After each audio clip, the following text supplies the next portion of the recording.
fu ñu féete. te féetale bi moo indi lii ñu gis ci jour final bi. d'ailleurs foofu laa ñëw moo indi li ñu gis c'est-à-dire que y avait des prémices étaient déjà annoncées bu ñu gisee la situation qui s'est survenue lors de cette finale Babacar. Ouais, mais bon moi je pense que en réalité li nga xamante ne moom moo am ci finale bi c'était prévisible. Depuis pratiquement les premiers matchs les gens ont parlé par rapport surtout à l'arbitrage nga xamante ne vraiment c'était pour man le vrai problème même de l'organisation émane maintenant de l'arbitrage. C'est vrai que Arona bi nga xamante ni il était sur place il est mieux placé que tout le monde aujourd'hui pour faire une évaluation très claire si par rapport ak organisation bi de par son expérience comme il était là depuis 2002 mais surtout le fait qu'il soit là-bas quoi sur place donc je pense que donc li mu wax noonu je pense que wax ju leer la mais man surtout li ma gën a gis aussi mooy côté sanitaire bi il y a beaucoup de gis naa ne bëri woon na intoxication yi bëri na fa lool c'est vrai que gis nañu le cas du Sénégal mais il y a même les autres équipes donc les gens des fois n'en parlent pas dans les médias mais bëri woon na fa trop ba pare aussi dafa gis loo xam ne da nga ko waxul te gisuma trop médias yi di ko wax je ne sais pas est-ce que c'est avéré ou c'est des rumeurs mooy ñaari journalistes yi nga xamante ne après leur sortie dañu yeewalu ñu ne le lendemain bi ñu génn àdduna je ne sais pas est-ce que c'est des rumeurs ou c'est des faits avérés mais dama gis ne depuis bi ñu ko génnee benn yoon après les gens n'en parlent plus donc moi je pense que su dee yooyu yëpp lu am la côté infrastructure c'est vrai ñoom boo xoolee la communication des Marocains tout tourne autour des infrastructures ñoom pour ñoom comme fi mu nekk nii bon voilà ba dañuy dem sax ba di chantage comme quoi que voilà ñoom ils n'organisent plus ils n'ont plus besoin d'organiser maintenant les prochaines maintenant qui activités xawma africaines et cetera et tout comme quoi que ñoom am nañu ay infrastructures yoo xamante ne c'est vraiment yu doy waar la yu baax la extra et tout mais moi je pense que organiser une Coupe d'Afrique ne doit pas se limiter à des infrastructures war na am infrastructure te war côté transport bi dafa war a nekk lu régulier parce que comme li nga expliqué noonu et surtout la sécurité ce qui s'est passé pratiquement à 48 heures de la finale ñun ñëpp gis nañ ko avec l'équipe nationale du Sénégal donc yooyu yëpp bu ñu ko évaluer moi je me dis que ñi ils n'auront même pas la moyenne boo jëlee côté sécurité bi lors de la finale li nga xamante ne moom moo doon am demi-finale bi avec maintenant le Nigeria et cetera et tout da nga xamante ne même les stagiaires xaw ma je ne sais pas ñi nga xamante ne ils tournent autour du terrain da ngay gis ne même en un moment da ngay gis ne même match bi mu ngi déroulé wu il y a des gens qui sont à l'intérieur du terrain donc vraiment il y avait de la cacophonie et lors de honorer vraiment la Coupe d'Afrique honorer ko rafetul jekkul moi personnellement si je devais vraiment évaluer vraiment l'organisation de la Coupe d'Afrique je suis désolé mais duñu am la moyenne ils n'auront pas la moyenne parce que non si ça ne se non mais l'organisation ne se limite pas si ay infrastructures ce qui s'est passé au Maroc bi ma commencé di seetaan Coupe d'Afrique ba léegi musuma dégg scandale yi fa am yëpp am fa. C'est important. da ngay dégg intoxication. di dégg l'insécurité. di dégg maintenant le problème d'arbitrage. mu am maintenant une position tellement partisane. si équipe Maroc bi et d'après toujours les informations l'arbitre bi ñu xam moom moo ñu arbitré moom moo ko arbitré contre Nigeria moo ko arbitré contre xawma Comores et cetera et tout. benn arbitre bi toujours moom mooy arbitré les matchs du match mais loolu mooy lan. Si ajoute maintenant ñu bëgg la veille maintenant de la finale ñu ne le président de la FIFA était avec les joueurs du Maroc mais vraiment moi je dis qui et sans pour autant sax ñu waxale en même temps ci communiqué bi nga xam def na ko même si c'est non xam nga moom laa leex noonu xam nga yow CAF réagir agul yow FIFA nga réagir donc ça veut dire beaucoup de choses en tout cas ce qui est sûr et certain man personnellement si je devais les noter ils n'auront pas la moyenne ça c'est clair. Merci professeur yow sévère nga Coulibaly waaw toujours si revenir si xew-xew yi amoon Maroc rek. regarde-moi cette insécurité là ban évaluation nga ci mën a def. Voilà. Si ajoute maintenant nga baal ma si ajoute le problème de billetage là am ko fàtte woon non mais c'est du n'importe quoi un stade de 69 000 places. nga ñuy jox ay 2000 et quelques. Il a fallu que maintenant l'intervention de la fédération pour que ñu yokk 6000 entre 6000 et 69 000 places mais il y a même pas photo. Non, moi je pense que ñii ils ne sont ni fair play et encore moins et ce qui s'est passé ñu jëlaat xaw ma le trophée xaw ma fair play ñu koy joxaat ay. Non mais c'est une n'importe quoi.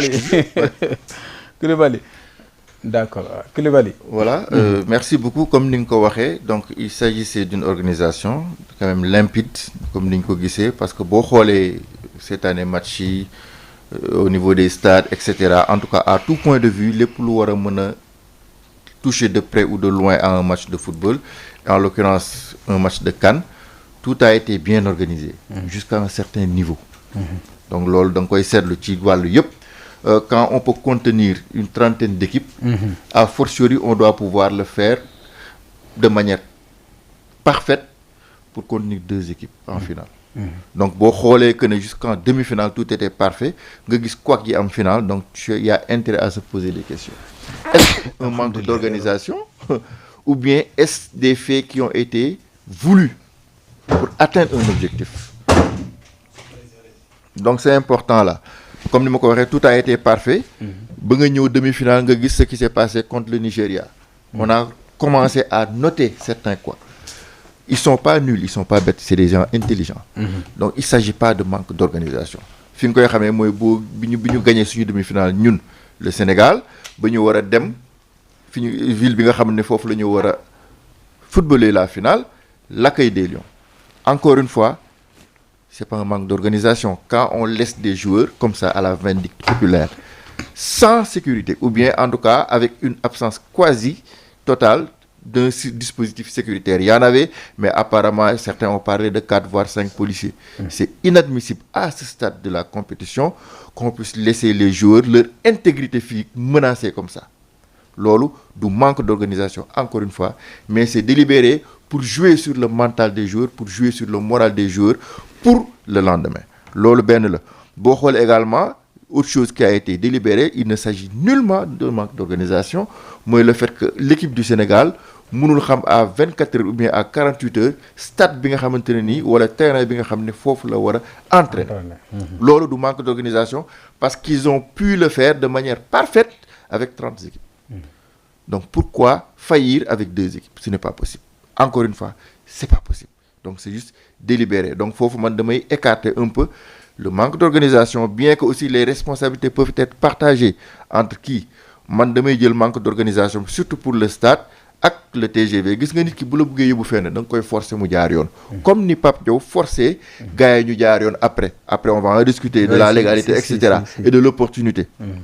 Donc la communication voudrait que bu dee gis nga ne ñu ngi lay defal yenn yi mais tu les forces à faire ce qu'ils doivent faire en termes de sécurité, en écrivant bien avant. C'est ce qu'on appelle l'anticipation, la planification. Foofu ñun mun naa ne on est un peu responsable, mais également on ne peut pas ni ñu koy waxatee sax tirer d'affaire aujourd'hui la CAF parce que l'organisation elle est bipolaire. C'est la CAF mais c'est le Maroc. CAF ñoom ñoo yor yenn planification surtout sur le plan de l'exploitation, c'est le Maroc qui accueille, sécurité, etc. Mais le reste, les instructions ak yenn yi c'est la CAF qui donne. Donc là aussi, il faudrait pas nous épargner CAF parce qu'ils sont responsables jusqu'au bout. À ce niveau-là, donc manque de communication, manque d'organisation, ou c'est délibéré, en tout point de vue, c'est délibéré. Les gagnants toujours au final. Il faut accentuer sur une opinion que c'est délibéré. Quand aujourd'hui, à la face du monde, on voit l'histoire des serviettes. D'accord, des choses isolées de 10 voire 15 secondes.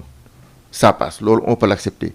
Mais quand on voit des stagiaires en découdre avec un gardien remplaçant pendant au moins 2 minutes, sans pour autant qu'il y ait l'intervention de la sécurité, ça ne peut pas être un manque d'organisation. Voilà. Donc ça, c'est vraiment délibéré, c'est voulu.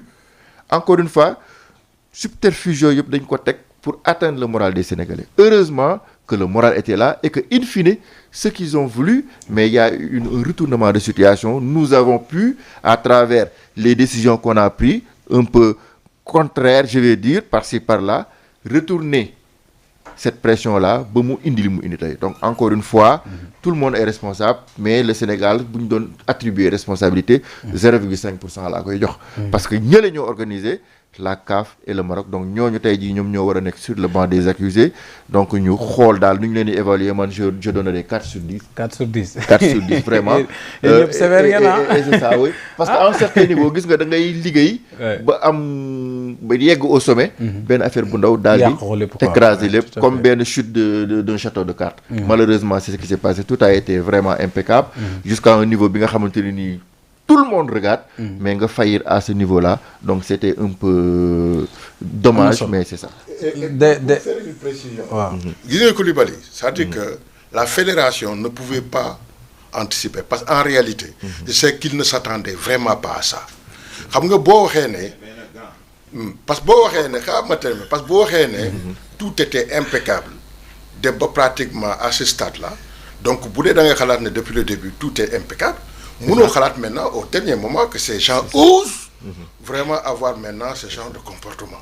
Parce que laisser maintenant des jours professionnels, vraiment, c'est-à-dire que moi quand j'ai vu la vidéo, mais je me suis dit, mais est-ce qu'ils ont mesuré vraiment les conséquences de leur acte? Mais am na yenn yoo xam te ne ay Coupe d'Afrique jaru ko.